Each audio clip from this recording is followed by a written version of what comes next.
Hello and welcome to another Friday Ask Us Anything Live with Intrepid English. I'm Kate R. and I'm a senior teacher with Intrepid English. And every Friday I go live and I talk about a grammar point, a vocabulary point, or even a pronunciation point. Sometimes it can be a question from one of my students or one of our many students, or sometimes it can be something that I covered in a lesson. I thought it was a really good idea. Or sometimes it can just be something random. When I was walking down the street, I thought, that would be really helpful for any learners of English. So last week, I started talking about what are, quite honestly, the best words in English. And I'd like to continue. Now, I only have 5 extra words to add, but they are fantastic ones. So the next word on my list is brouhaha. Now, a brouhaha is an uproar or a noisy reaction to something. So, for example, there was the real brouhaha over her statement. It was really controversial. Or now here in Paris, there's a real brouhaha about the coming Olympic Games. You know, pretty much every Parisian is not happy about it. So it's a great word, brouhaha. And the next word is possibly one of my favorite words. And I love it so much because of the way it sounds. So it is nincompoop. Now, if someone calls you a nincompoop, they are basically calling you an idiot, but in a nice way.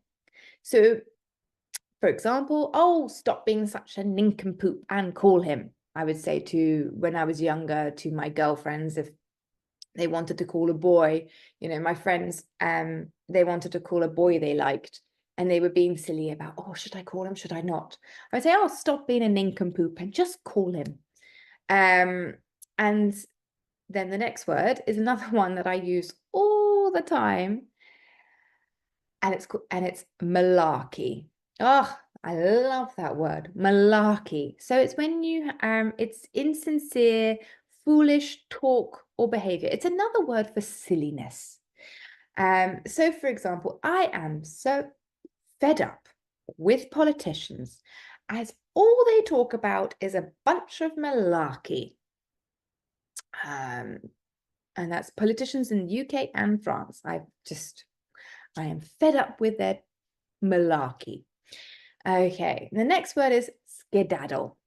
The brilliant word. And skedaddle means to hurry away quickly from somewhere, to leave somewhere.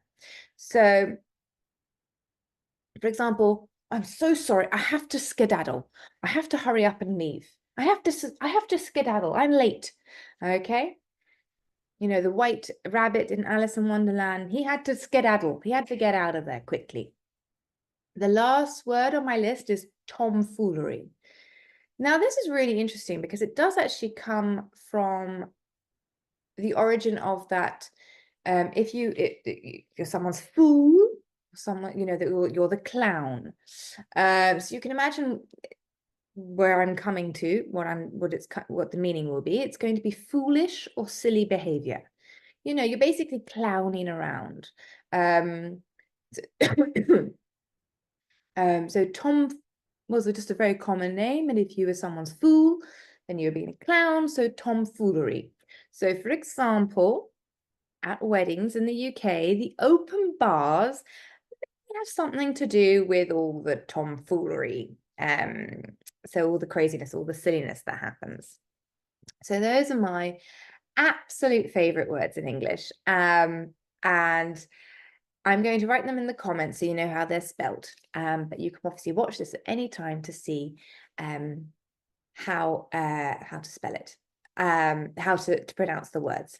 And be sure to check out my next video because I'm going to talk about, I'm going to finish the part where I talked about the 20, why English is hard. And the difference between the spelling and how there isn't a difference in spelling, but the difference in pronunciation.